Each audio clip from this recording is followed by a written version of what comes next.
Shalom dan selamat pagi kepada saudara-saudari yang dikasihi dalam Tuhan. Pada hari ini, saya akan menyampaikan sebuah renungan yang bertajuk Penguasaan Diri. Ayat inti dalam Amsal 16 ayat 32, orang yang sabar melebihi seorang pahlawan, orang yang menguasai dirinya melebihi orang merebut kota. Renungan kita pada kali ini menceritakan tentang seorang lelaki yang bernama Robert Thayer dan nama panggilannya ialah Jones.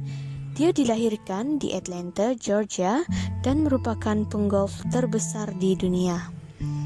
Jones mula bermain golf pada umur 5 tahun dan memenangkan kejohanan pertamanya pada umur 6 tahun. Pada umur 9 tahun, dia memenangkan kejohanan junior dengan mengalahkan lawan-lawannya yang berumur 16 tahun.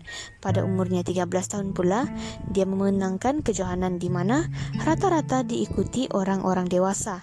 Dan pada umurnya 14 tahun, John memenangkan kejohanan dan dia mengalahkan kawan akrabnya Perry di final. Di umur yang sangat muda, Jones sudah memenangkan beberapa kejohanan dan Jones dengan cepat menjadi populer di padang dan mendapat harapan yang besar dari masyarakat di setiap kejohanan. Sehingga hal itu menjadi sebuah beban daripada berkat baginya.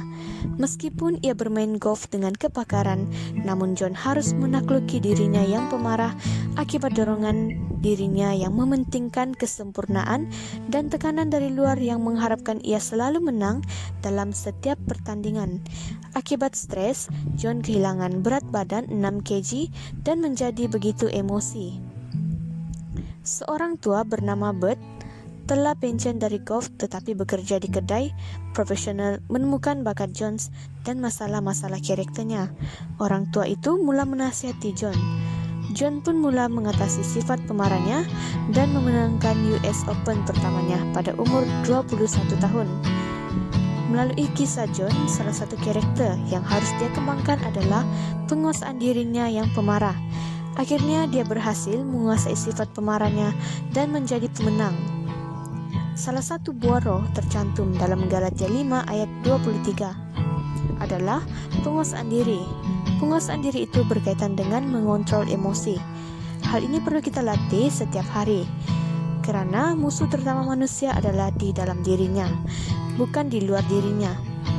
Seperti ayat inti tadi yang mengatakan, orang yang sabar melebihi pahlawan, orang yang menguasai dirinya melebihi orang yang merebut kota. Salah satu contoh juga untuk kita mempelajari penguasaan diri ialah ketika Yesus dicoba di padang gurun dalam Matius 4 ayat 1 hingga 11. Yesus dapat mengatasi pencobaan dari si iblis yang memancing hawa nafsunya untuk melakukan dosa. Namun Yesus tidak terpancing, bahkan menang atas pencobaan itu karena ia telah belajar menguasai dirinya dengan berpuasa selama 40 hari. Jadi semakin kita hidup di dalam kemenangan dan Roh Kudus semakin berkuasa atas kehidupan kita. Melalui kisah John dan teladan Yesus, marilah kita senantiasa belajar hidup dalam penguasaan diri karena ia melebihi orang merebut kota. Baiklah, kiranya renungan ini akan dapat menjadi berkat kepada kita semua. Terima kasih, semoga Tuhan memberkati.